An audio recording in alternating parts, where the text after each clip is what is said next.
మనిషి విలాసవంతంగా బతకాలన్నా, సామాన్యమైన జీవితం గడపాలన్నా మనం సృష్టించుకున్న ఆ డబ్బే కావాలి. ఆ డబ్బు సంపాదించడానికి ఎన్నో రకాల మార్గాలు ఉన్నాయి, మన కళ్ళ ముందు మనకు కనిపిస్తున్నాయి.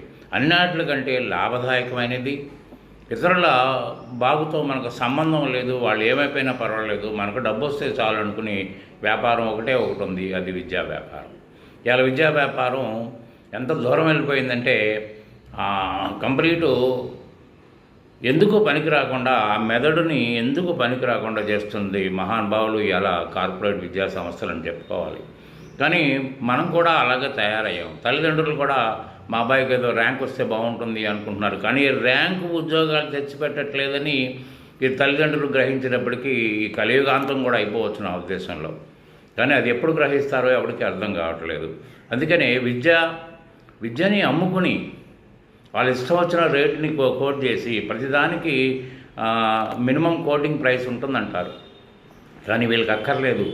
ఏదో ఒక రకమైన వంకలు, గడించిన ర్యాంకులు, లేకపోతే కొట్టేసిన ర్యాంకులు, కొనుక్కున్న ర్యాంకులు తెలియదు.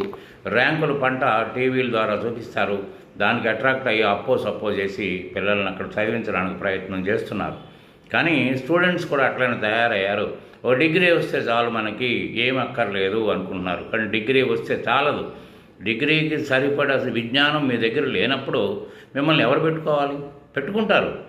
కూలి పని వాడి కంటే దారుణమైన శాలరీ మీకు ఇచ్చి పెట్టుకుంటారు. కూలి పని చేసిన వాడికి 30,000 రూపాయలు సంపాదించుకోవడానికి అవకాశం ఉంది, కానీ మీకు ఆ 20,000 రూపాయలు 15,000 రూపాయలు జీతంతో మీరు కొనసాగుతున్నారు. సిగ్గుపడాల్సిన పరిస్థితి ఉన్నారా? అయితే విద్యని కొనుక్కునే ప్రయత్నం, వాళ్ళు అమ్మడానికి సిద్ధంగా ఉన్నారు, అమ్మడానికి మార్కెట్లో పెట్టారు. కానీ కొనడానికి మీరు సిద్ధంగా లేకపోతే వాళ్ళు అమ్మడం కూడా మానేస్తారు. కానీ అది మీలోనే ఉంది. అది వాళ్ళలో మార్పు రావాలంటే మీలోనే మార్పు రావాలి. మీరు కొనడానికి సిద్ధపడకండి. ఇవాళ స్టూడెంటు ఎక్కడ చీప్గా ఉంటే, ఎంత మనకు చెప్తున్న విద్య ఎటువంటిది, ఆ నాణ్యత ఎటువంటిదని కొలవడం మానేసేసి ఏమన్నా తగ్గిస్తారా? ఎంతకు తగ్గిస్తారు? అవసరోడు ఇంతకే ఇస్తాడు, మీరు ఎందుకు ఇంత అంటున్నారు అనే ఆలోచన తప్ప అసలు ఏంటి దీనివల్ల మనకి దానికి దీనికి ఉన్న తేడా ఏంటి? మనం నేర్చుకోవడానికి వచ్చామా, లేకపోతే కూరగాయల బేరం ఆడడానికి వచ్చామా అని ఆలోచించడం మానేశారు. కొంతమంది ఇది నేర్చుకుంటే ఎంత జాబ్ వస్తుంది అంటే, కనీసం నాకు అక్షరం ముక్కలు రావే, మళ్ళీ నేను ట్రైనింగ్కి వెళ్ళాల్సిన పరిస్థితి ఉందని ఆలోచించడం మానేసి జీవితంతో మీ జీవితాన్ని కొలవడం మొదలుపెట్టారు. అంటే ఎంత దూరం ఇక్కడ పోతుంది అనుకుంటున్నారు?